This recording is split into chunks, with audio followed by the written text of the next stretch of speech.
₹109 குடும்பம் வாழ்ந்தாங்க. ஐயா டிஎம்கே எங்களை அழைச்சிட்டாங்க. ஐயா ஐயா உண்மையிலே ஒரு நாள் தூங்கலைங்க. 3 வருஷம் ஆச்சுங்க. நிம்மதியா தூங்கி வீடு இல்லாம முடியல. கைகோரி இடத்த காமிச்சு எங்களை ஒடுக்கலாம ஆக்கிட்டாங்க.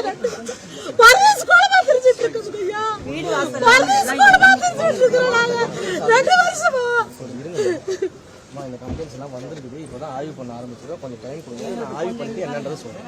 கொஞ்சம் டைம் கொடுங்க. ஆய்வு பண்றதுக்கு நேரம் கொடுங்க. இன்னைக்கு தான் வந்துருக்கோம். அதை பார்த்துக்கலாம். கொஞ்சம் வெயிட் பண்ணுங்க. நான் பார்த்து சொல்றேன்.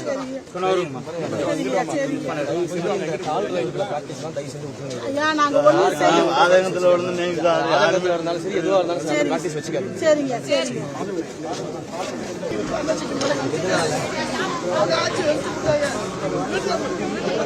నాకు కొంచెం వరకు మా ఇది సేఫ్ చేసి వీటికి 2000 வியாபாரிக்கு மேலே வந்து வாழ்க்கை వచ్చింది.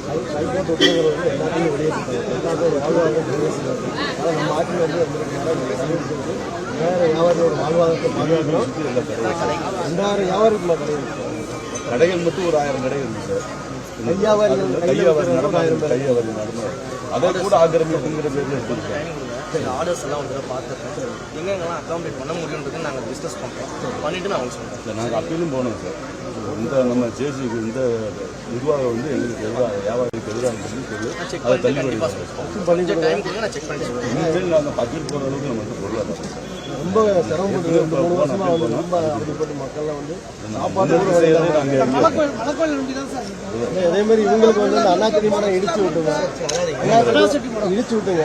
வீடு வந்து மாற்றம்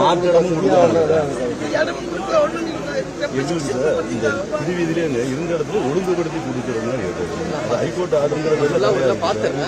எனக்கு கொஞ்சம் லேர்னிங் பீரியட் டைம் கொடுங்க. நான் ஃபுல்லாக ஒரு தடவை பார்த்துட்டு நான் உங்களுக்கு கூப்பிட்டு நான் பேசுகிறேன். உங்கள் நம்பர் இருக்கு. நான் டவுட் இருந்தால் அவங்க கூப்பிட்டு பேசுகிறேன். எனக்கு கொஞ்சம் டைம் கொடுங்க. நான் பார்த்துருக்கேன். எல்லாமே நான் பார்த்துருக்கேன். கொஞ்சம்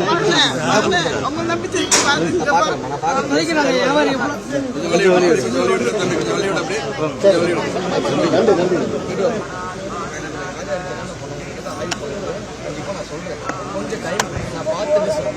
புரியுதுமா? எனக்கு தெரிஞ்சதுனால பேசிக்கிட்டு இருக்கேன். நான் நிச்சயமா பார்த்து